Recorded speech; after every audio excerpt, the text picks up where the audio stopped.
So on a serious note, there we go. Now you can see me. I got my, because light sex is my creative. Why do I get off topic? As soon as I start these things, get off topic.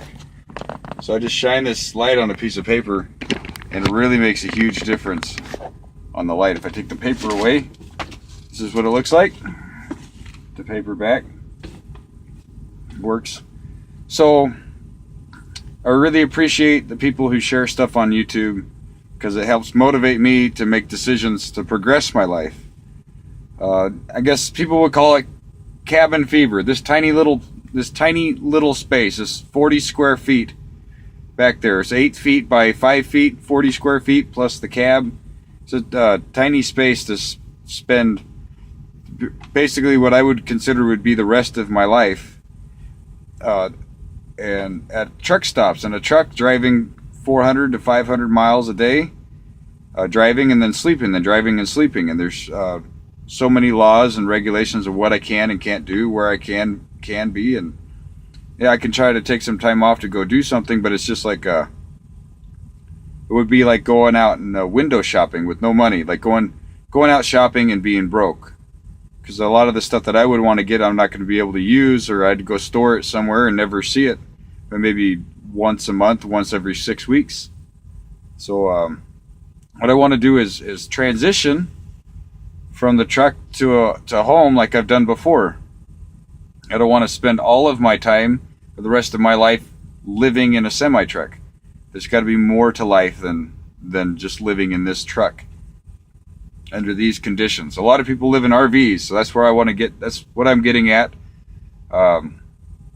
Like, I want to homestead some land, but I need to make that transition, and I'm there's still some issues, some problems that I'm finding in being able to go and live on a homestead. I get my hat, right? Because my hat's been making a big difference. It makes kind of an impact when I go into a restaurant or walk inside and people notice it says veteran, Iraqi freedom.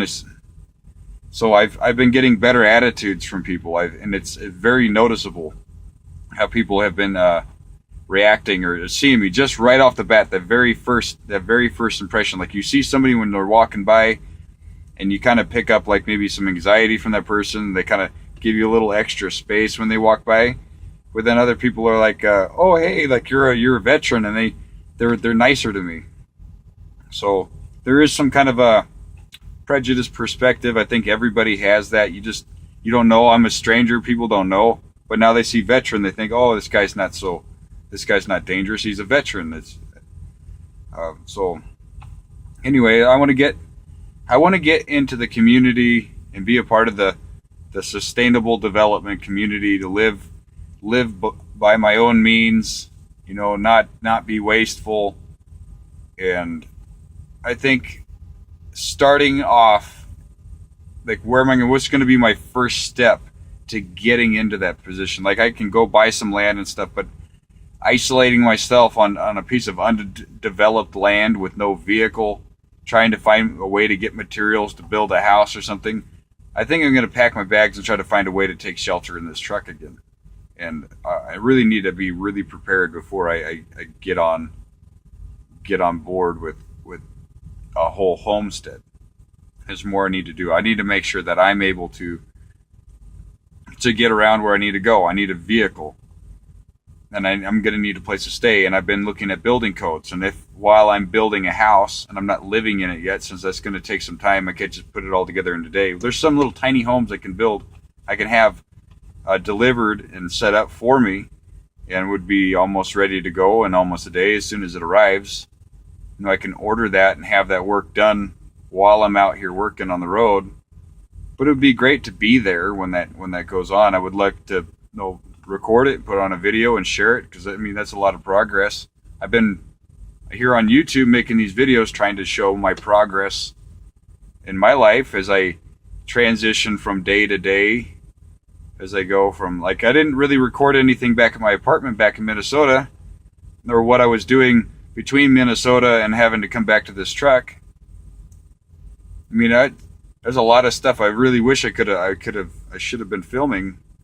That's all memories I have. But a lot of that stuff is it all went really sour really fast on me. And then it was a good experience going abroad and living in new communities. Like, I'm not from Minnesota, but I moved to Minnesota and got an apartment, and I tried to fit in and make friends, and that didn't go very well.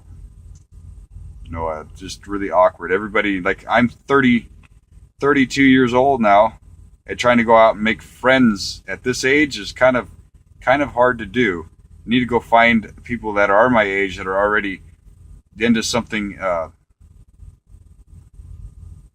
into something that's skilled. They're already, they're intellectuals. They're really knowledgeable about a particular thing, like RVing, like people are calling it, homesteading, off-grid living, trucking. These are like industries or lifestyles that you do as an adult. You develop morals and values, or you're getting rid of all the ways that you used to live because you're just sick of it all.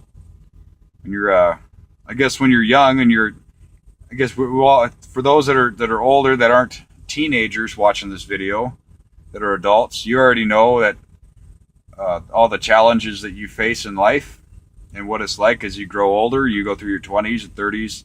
If you're in your 60s or 70s, you probably know more about what I'm talking about than I even know what I'm talking about.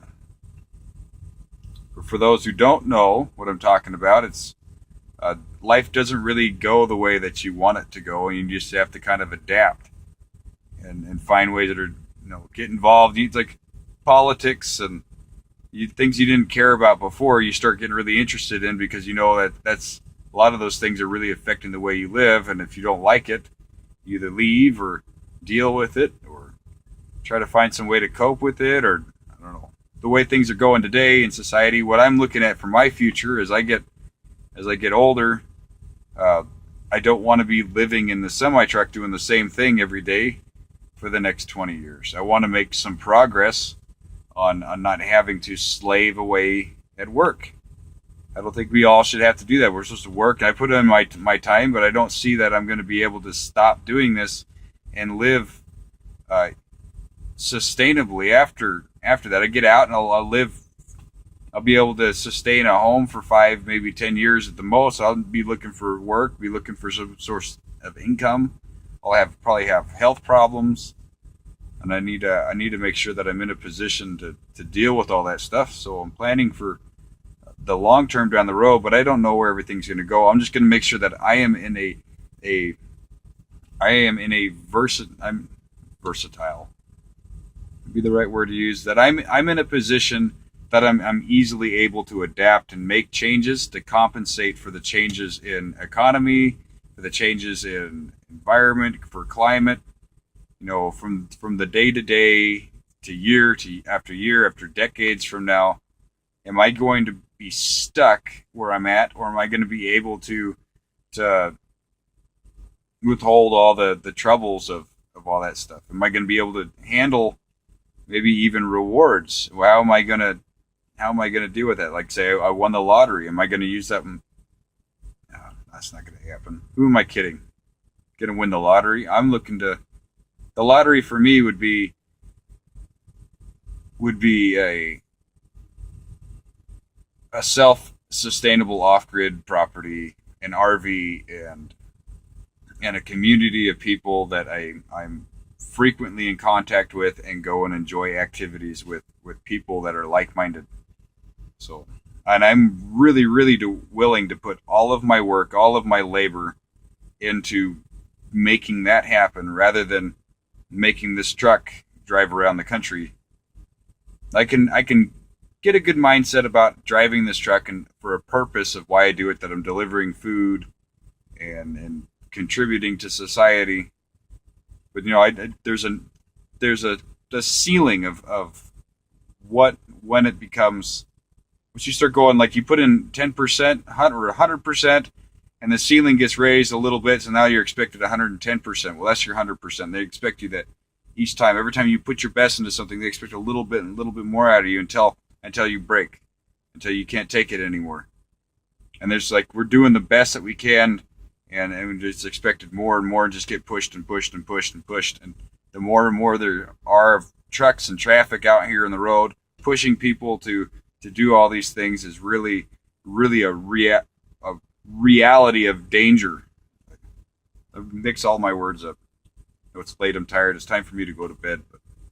But the realistically, it is a very dangerous place to be pushing people to do stuff. Like if you're in a workplace where it's regulated with safety and PPE and stuff like that, having management push their employees to hustle and be more productive, yeah, that's a good, I mean, you can do that in that workplace. This, like in trucking, you're on public roads. You start pushing drivers to get in a hurry on the road. That mixes with the public who's already in a hurry, which results in extremely dangerous situations. And a lot of those situations lead to injuries and fatalities.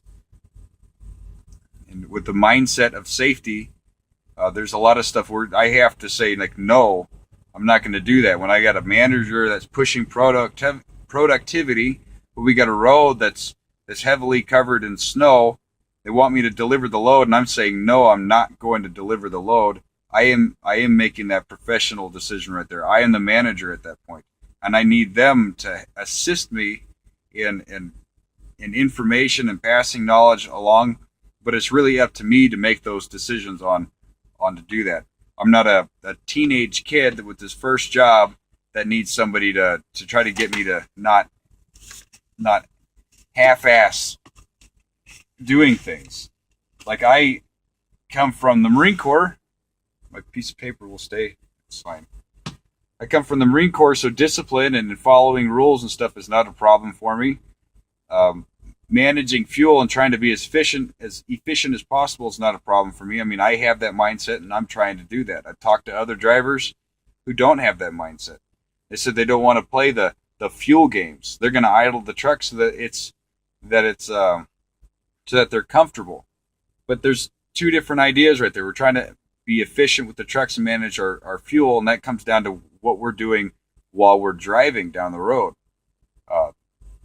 And like idle time comes when we're parked and sitting, but we can really try to compensate for saving some fuel. Like, what can you do? Like, you don't have to fill your tanks all the way up. Like, I have two 100-gallon tanks, and a gallon of fuel is approximately 8 gallons. That's 1,600 pounds, or 8 pounds per gallon. So 100 gallons, 8 pounds per gallon, 1,600 pounds of fuel, full tanks. And my fuel stops are only 500 miles apart. I'm getting 7 to 8 miles per gallon. So I don't need 1,600 gallons of fuel to get to my next fuel stop. I can really cut down. I can cut 1,000 pounds worth of fuel off this truck and increase my miles per gallon by a tenth or 2/10 of a mile per gallon. When driving 10,000 plus miles a month, a tenth of a mile per gallon is a lot. And when you're considering 500 trucks that are improving 1/10 of a mile per gallon, that's a lot of fuel. 500 trucks, 10,000 miles apiece. You're looking at 500,000 miles, right? At 1/10 of a mile per gallon. You do the math on that, you're gonna find that's a lot of fuel. It's 10% of 500,000, right? So saving a lot, saving 5,000 gallons of fuel at $3 a gallon is $15,000 a month.